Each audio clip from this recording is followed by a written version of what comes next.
Bienvenue chers téléspectateurs d'Afro Info DESA 43 dans ce premier numéro du grand dossier de ce mardi 25 juin 2024 pour être informé de la situation sécuritaire de l'Est de la République démocratique du Congo. Vous le savez très bien que l'Est de la RDC est agressé par le régime de Kigali, plus précisément dans la province du Nord Kivu où les combats se poursuivent entre les forces armées de la République démocratique du Congo couplées aux jeunes résistants Wazalendo contre les RDF de Paul Kagame, également UPDF de Museveni. Les jeunes résistants Wazalendo ont allumé les feux sur les terroristes M23, RDF, UPDF à Kashuga. On est dans le groupement Bachali, en territoire de Massissi hier lundi.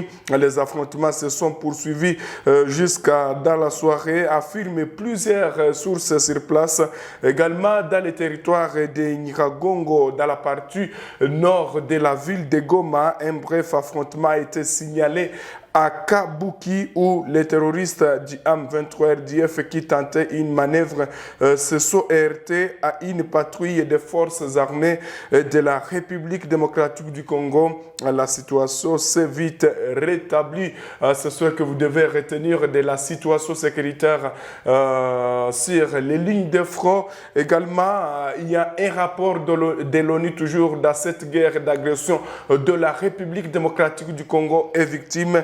Selon un nouveau rapport de l'ONU, près de 4000 soldats rwandais sont entrés au combat dans l'est de la République démocratique du Congo. Là, c'est selon un rapport de l'ONU, mais qui ne parvient pas à sanctionner toujours le régime de Kigali suite à ce massacre qu'il est en train de commettre à l'est de la République démocratique du Congo. Et vous devez retenir aussi de cette information politique le premier citoyen Félix Antoine Tshisekedi Tshilombo est arrivé en N'Djamena en début de la soirée ce 24 juillet 2024 pour une visite d'État à l'invitation du chef de l'État Mahamat Idriss Déby Itno, le président de la République démocratique du Congo.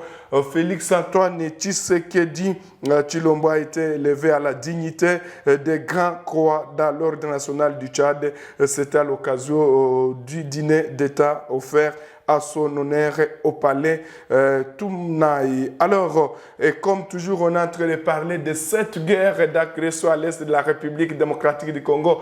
Chers téléspectateurs, sur ce plateau, je vais recevoir Maître Héritier Gachegou, brigadier du peuple. Il est porte-parole du collectif des mouvements pour le changement, force de défense du peuple, CMC. C'est un groupe de jeunes résistants aux Zalendo qui sont aux côtés des forces armées de la République démocratique du Congo sur les lignes de front. Maître Héritier Gachegou, bonjour et bienvenue parmi nous. Merci, bonjour Johnson. Ah oui, heureux de vous recevoir sur ce plateau d'Afro Info DESA 43. Quelles sont les nouvelles qui se passent sur les lignes de front dans les territoires de Rutshuru? On suppose que les CMC sont en Rutshuru. Merci une fois encore pour l'invitation. Évidemment, c'est vraiment un grand honneur pour moi d'être invité sur ces plateaux. Bien sûr, nous sommes dans la période de la guerre ici dans la province du Nord Kivu. Cette guerre qui nous a été imposée par le Rwanda, le régime de Kigali, qui veut nécessairement occuper nos terres, le sort de nos ancêtres. Oui, il y a la guerre, il y a les affrontements un peu partout. Bien entendu, vous veniez de le dire qu'il y a eu des affrontements au niveau de Buki, au niveau de Nyiragongo. Kashuga il y a eu des affrontements samedi, même dimanche au niveau de Kashuga. Il y a des affrontements qui sont un peu très vulnérables au niveau de Kanyabayonga.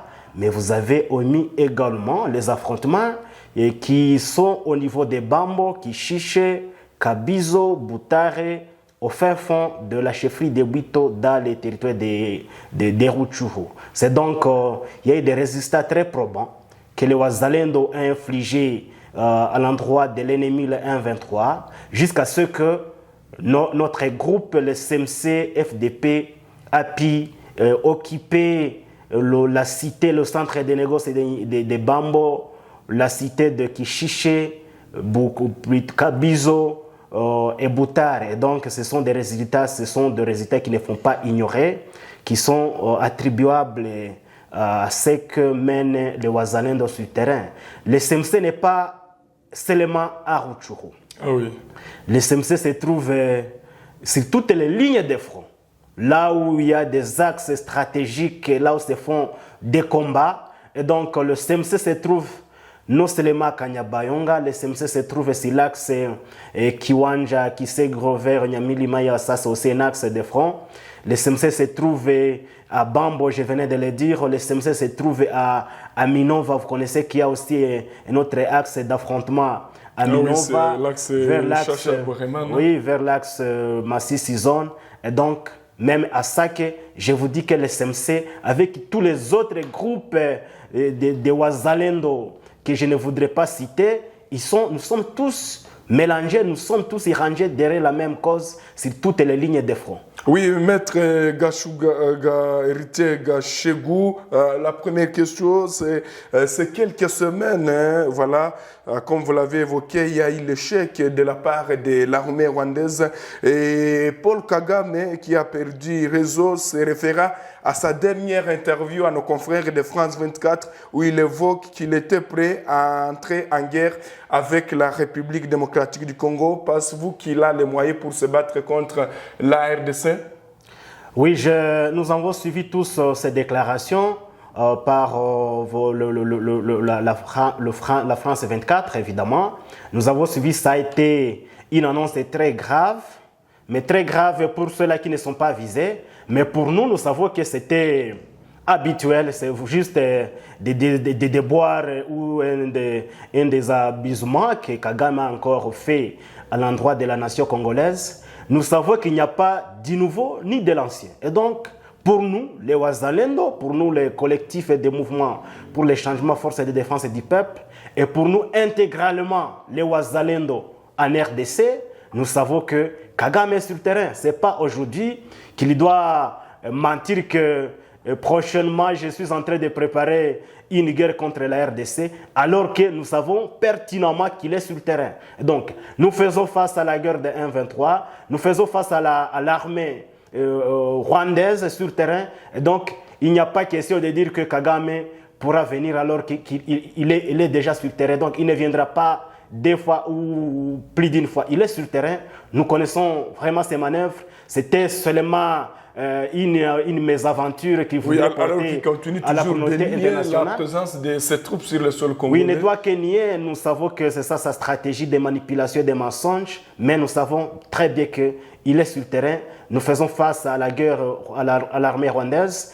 Tous les éléments qui se rendent de temps en temps sur guerre, tous les éléments qui sont neutralisés, tous les matériaux, même les effectifs et même les objectifs militaires qui sont sur le terrain et que des fois qui sont déjà récupérés par nos éléments, nous savons que ce sont des uniformes, des petits jeunes gens qui sont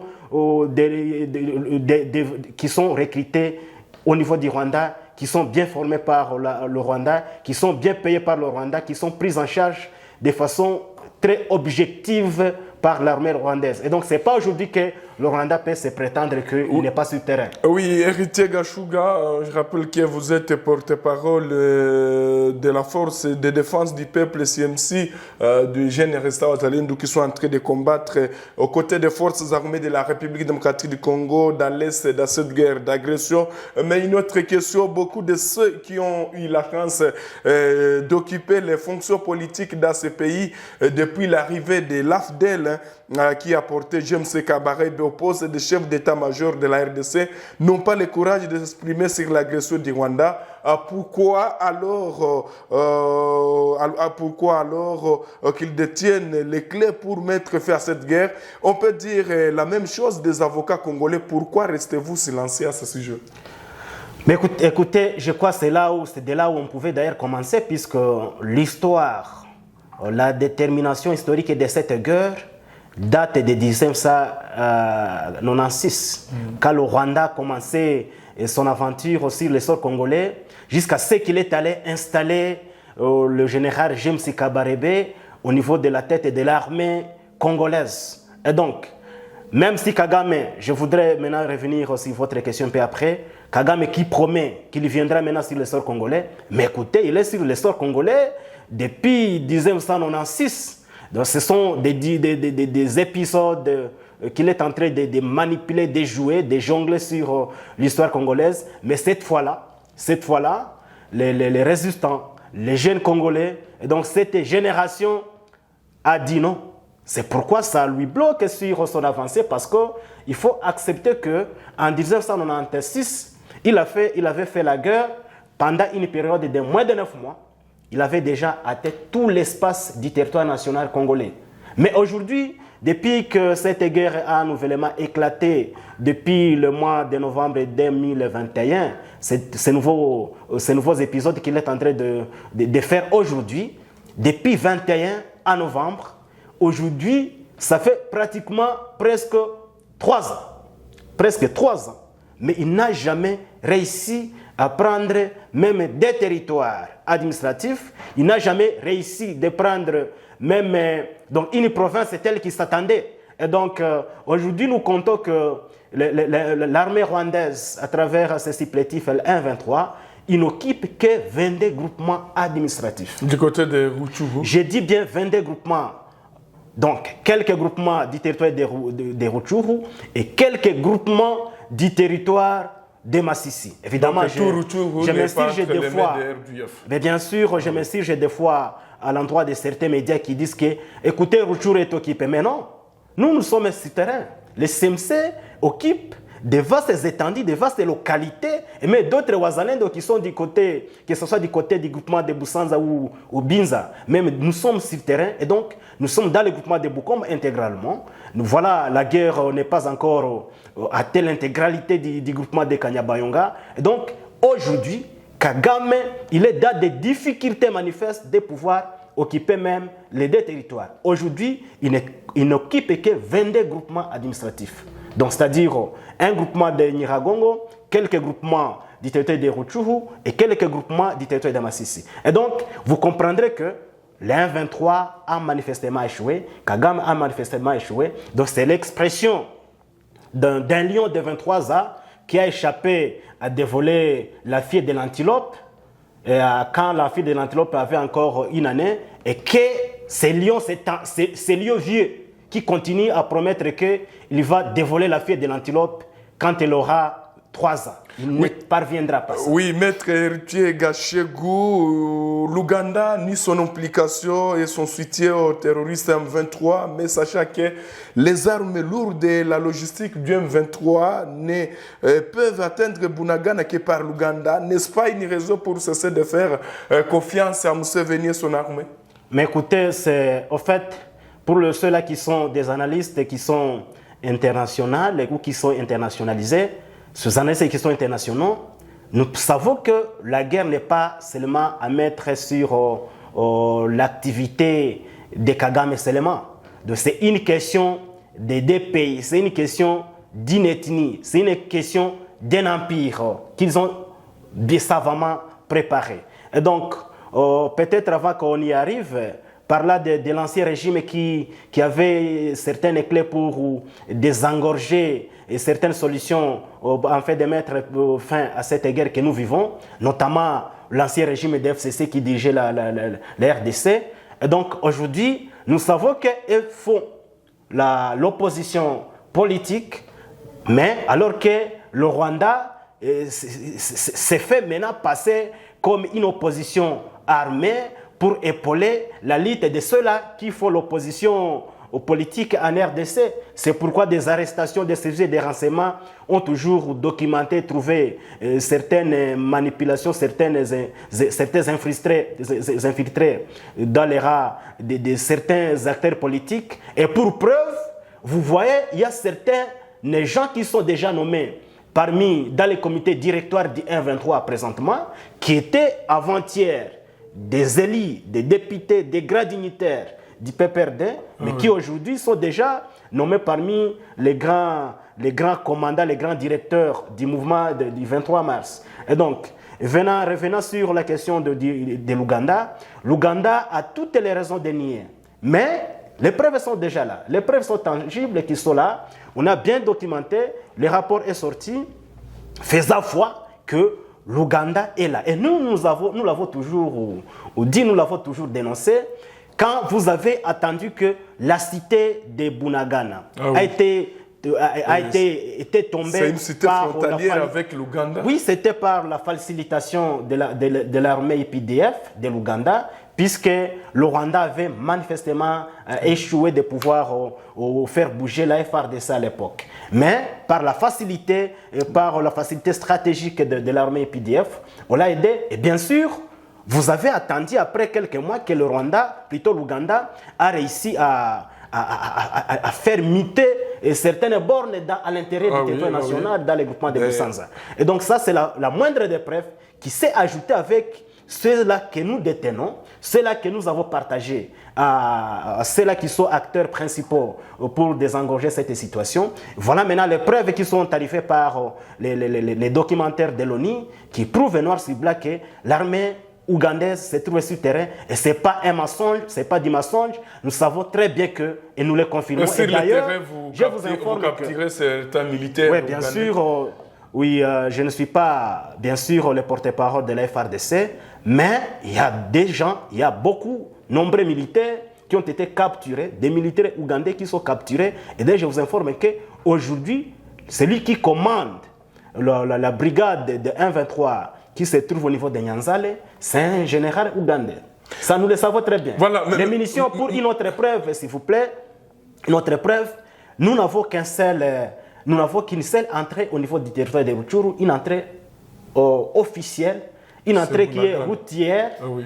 Toutes ces armes qui viennent de l'Ouganda, toutes ces munitions qui viennent de l'Ouganda à travers la route. Et d'ailleurs, les grands dignitaires, les dirigeants d'123 ne passent pas nuit dans la cité de Bunagana. Oui, ils passent majorité à Kisoro, dans la République ougandaise. Et donc, je ne vois pas sur quelle magie que le gouvernement ougandais peut réfuter ces grands rapports qui est dûment documenté. Et donc, nous savons la position de Kainerugaba, qui est numéro 1 de l'armée ougandaise, par rapport à cette guerre que nous sommes en train de vivre. Maître, nous sommes avec les UPDF, du côté de Beni dans l'opération Souja, alors qu'ils combattent les ZUF aussi, qui sont des terroristes venus de l'Ouganda. Est-ce que pour vous, ce n'est pas un bizarre? Quel est votre point de vue sur cette question aussi? Nous savons que l'Ouganda est parmi l'agresseur. Et du côté de Beni, il y a l'opération Souja et FARDC UPDF. Mais écoutez, vous savez que c'est juste c'est un paradoxe en fait. C'est un peu paradoxe quand nous sommes en train d'analyser et de comprendre qu'avec des preuves à l'appui que l'Ouganda se trouve derrière le Rwanda, derrière le M23. Mais paradoxalement, nous trouvons encore la FARDC dans des opérations conjointes au niveau de Beni, au niveau de l'Ituri. C'est vraiment une certaine déception. Moi, en tant que citoyen congolais, c'est vraiment une déception. Et nous avons toujours dénoncé cet état des choses, cette façon de s'imaginer, cette façon de penser. Nous voudrions bel et bien que, au moins, les gouvernements congolais, à travers le chef de l'État, Félix Antoine Tshilombo, prennent le courage et l'outrecuidance pour mettre fin à cette opération Souja. Vous savez ce que ça fait? Puisque les ADF faisaient de plus en plus des actions criminelles sur le sort ougandais. Maintenant, l'Ouganda est venu avec cette image, cette figure un peu clémente, cette figure d'un loup. Il a réussi à mater la conscience de tout un gouvernement congolais. Écoutez, nous venons vous aider à lutter contre les ADF. Mais écoutez, on est en train de faire l'opération Souja, est en train de les foncer, de les renvoyer à l'intérieur du territoire national. Alors que les activités criminelles se faisaient de plus en plus à la frontière ougandaise, à tel point que peut-être les ADF Nalu devraient d'ailleurs entrer chez eux pour faire des actions criminelles. Nous avons pensé que la FARDC devrait prendre toutes ses responsabilités pour que non seulement l'armée ougandaise en opération conjointe au niveau du Grand Nord de la province du Nord Kivu soit mise en point et puis, par conséquent, faire des opérations par une stratégie de pouvoir les désarticuler, de pouvoir le faire avancer vers la frontière ougandaise pour que, au besoin dans le futur, l'Ouganda sache que c'est une menace également, pour qu'un jour il puisse parler avec ses fils, puisque les ADF Nalu ne sont pas les fils congolais. Héritier Gachagou, quelle est votre analyse de la dynamique FARDC Wazalendo à moyen et long terme? Oui, la dynamique, elle est vraiment satisfaisante jusqu'à aujourd'hui, puisque les résultats sont assez visibles. Je venais de le dire quand le 1-23, quand le Rwanda a commencé son aventure, dans 9 mois, il avait atteint tous les territoires nationaux. Aujourd'hui, dans 3 ans, il ne parvient pas à occuper plus de 22 groupements. Donc, c'est significatif. Un premier résultat. Donc, cette collaboration entre le Wazalendo et la FARDC, c'est entre des fils, c'est entre les fils d'un même pays, entre les fils d'une même famille, entre les fils qui sont consanguins et germains. Et donc, cette collaboration, elle est vraiment salutaire. Nous pensons qu'il y a lieu de penser à des stratégies à long terme et même à court terme pour consolider cette collaboration. Et nous pensons qu'aujourd'hui, d'ailleurs, le 1-23, depuis le début de la guerre, il vient de perdre plus de 4900 éléments. Et donc, l'armée rwandaise. Bon, je ne dis pas que c'est seulement l'armée rwandaise, puisqu'il y a ces fils qui sont recrutés de force au niveau du Rwanda. Il y a ceux-là qui sont recrutés de force par l'armée ougandaise dans des cas de déplacés, dans des cas de réfugiés, que ce soit au Rwanda comme au niveau de l'Ouganda. Ces enfants sont renvoyés maintenant sur les sorts congolais dans les rangs de 1-23, dans les rangs de l'armée rwandaise, pour servir des victimes, des premières victimes devant les canons. Et donc, il y a aussi des enfants, ces enfants qui sont recrutés de force par cette manipulation qu'ils ont le 1-23 au niveau des Rutshuru ou même au niveau des Masisi. Mais au total, le Rwanda vient de perdre plus de 1300 éléments. Et voilà, maintenant, le 1-23, globalement, vient de perdre plus de 4900 hommes. Et donc, cette guerre, vraiment, cette collaboration entre la FARDC et le Wazalendo, c'est vraiment une idéologie à capitaliser, une idéologie à pouvoir même enseigner dans des générations actuelles, même dans des générations aux générations futures, pour que cette collaboration puisse être rentabilisée aussi rapidement que possible, aussi longtemps que possible. Oui, parce que je voudrais maintenant atterrir sur cette question. L'Ouganda, le Rwanda, après avoir observé son échec via ce blocage lui orchestré par les Wazalendo, cette dynamique des Wazalendo, des résistants, des dignes fils, des enfants diminués qui savent très bien tous les coins et les recoins dans tous les territoires.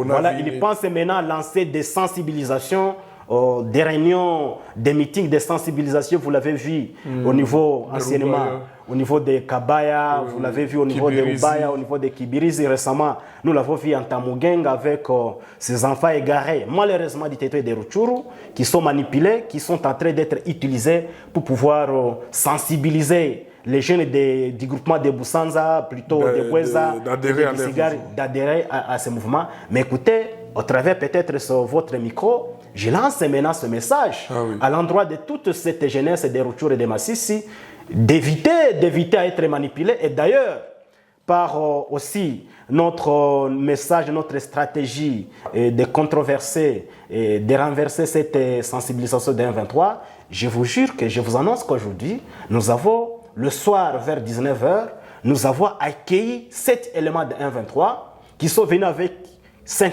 armes au niveau de Bundasi, dans les groupements de Tongonolo et de Kabizo. Donc, nous les avons accueillis. Ils sont dans les mains des collectifs et des mouvements pour le changement forces de défense du peuple, le CMCFDP, aujourd'hui. Et donc, ce sont des stratégies. Et donc, nous sommes en train d'appeler également à tous ceux-là qui sont manipulés, qui sont égarés dans les rangs d'un 23, que ce soit dans les locaux de défense qu'ils ont recrutés sur le terrain, de pouvoir se ramener avant que ça ne soit tard. Voilà, maître Héritier Gachagou, porte-parole de la force de défense du peuple CMC, les jeunes restants Wazalendo qui combattent aux côtés des forces armées de la RDC contre l'armée de Paul Kagame. Mais on veut finir avec vous. Est-ce que ne voyez pas une complicité de la communauté internationale dans cette guerre aussi? Mais la communauté internationale, nous savons très bien depuis très longtemps sa position. Vous savez, cette guerre a commencé concrètement en 1990. Puisque quand le Rwanda, le régime de Juvenal Habyarimana a été attaqué par l'FPR, qui est toujours dirigé par M. Paul Kagame, depuis 90, 91, 92, avant que Juvenal ne soit abattu, nous savons la position de cette communauté internationale. C'est une position qui a été toujours floue, une position qui a été toujours aux antipodes par rapport aux aspirations de tous les patriotes qui aiment leur pays. Que ce soit ces nationalistes rwandais à l'époque, que ce soit les nationalistes aujourd'hui congolais. Et donc, la position de la communauté internationale, elle est diamétralement opposée à nos aspirations, à ce que nous voulons aujourd'hui. Et donc, la position de la communauté internationale, elle est à décrier, elle est à dénoncer, elle est à condamner. Mais écoutez, la communauté internationale n'a besoin que de notre sang. Cette communauté a besoin de vivre de notre économie. Elle a besoin de vivre par le pillage des ressources minières que la RDC regorge. Et donc, ils veulent traverser la communauté internationale via ces sociétés multinationales, veulent traverser derrière un voleur, alors que le chef de l'État, depuis son avènement au pouvoir, il a ouvert grandement ses portes, les portes diplomatiques, pour que ces sociétés multinationales, ces États qui veulent vivre par le minerai du sang, je dis concrètement les États-Unis d'Amérique, l'Union européenne, en commençant par la France et la Belgique et la Grande-Bretagne, ils veulent toujours vivre par le sang que les Congolais versent. Écoutez, il y a une grande souffrance, que ce soit dans les zones occupées par les M23, et également dans des cas de déplacés aujourd'hui, vous le voyez, autour de la ville de Goma, même à l'intérieur des territoires, que ce soit même au niveau de Minova, les populations souffrent. Mais la communauté internationale reste toujours molle parce qu'elle a besoin des intérêts. Et donc, nous pensons que nous allons toujours nous prendre en charge, nous en tant que des nationalistes congolais, nous devons nous prendre en charge, nous en tant que des dignes fils de la RDC, sans tenir compte de ceux-là qui font des business à travers le sac que nous, nos fils, nos parents... C'est comme cet adage, lorsque les Africains prennent des armes pour s'emparer des terrorismes, on les appelle des milices, mais lorsqu'ils prennent des armes, ils sont des patriotes. Oui, également, malheureusement, c'est ça la conception la plus déterminante. Mais nous pensons qu'avec cette dynamique, le chef de l'État a accepté de mettre en place la réserve armée de la défense. Nous savons que nous sommes en train d'espérer que ça va changer longuement tous les scénarios possibles et que la communauté internationale s'imaginait à imposer sur les nationalistes congolais. Voilà, merci beaucoup à tous les téléspectateurs d'Afro Info de 43 sur ce plateau. Recevez Monsieur Maître Héritier Gachegou, voilà, brigadier du peuple, porte-parole des collectifs du mouvement pour le changement de la défense du peuple, CMC, les groupes de jeunes résistants aux Alendou qui sont aux côtés des forces armées de la RDC. Merci, Maître Héritier Gachegou, d'avoir répondu à l'invitation. Merci, mais avant que nous puissions conclure, il faudrait que je revienne sur... Je suis le porte-parole des collectifs et des mouvements pour le changement, forces de défense du peuple, CMC FDP. Et donc, c'est très capital de bien prononcer cette phrase puisque ça vaut notre salut. Merci beaucoup. Voilà, merci à tous les partenaires d'Afro Info de 143, Mongwa Kwa, Emmanuel Yoka, Mon Rakia, Oftumba, Paul Boavida, Fredin Poy, Jean-Marie Mouchagaloussa, Travers the World, Jean-Luc Boeke, Benjamin Fundi et tous les autres. Merci. On se retrouve très prochainement. Mais si vous êtes nouveau ou nouvelle à la chaîne, abonnez-vous, likez, partagez cette vidéo pour qu'elle atteigne un maximum de personnes. À très bientôt. Bienvenue parmi les membres d'Afro Info des 43 où votre soutien est non seulement apprécié, mais crucial pour notre mission. Je voulais simplement vous informer que notre page de partenariat est active. Merci à tous nos téléspectateurs, car grâce à votre soutien, nous améliorons la qualité de notre travail. Chers patrons d'Afro Info des 43, rejoignez notre page de partenariat. Le bouton pour nous joindre est disponible. Pour nos anciens partenaires, sachez que nous sommes de retour avec le bouton partenariat. Pour ceux qui nous suivent en direct, si vous souhaitez soutenir la chaîne, cliquez sur Super Thanks, représenté par un cœur et aussi les signes de $, à l'intérieur. Que vous envoyez 1 ou $20 américains, chaque contribution compte.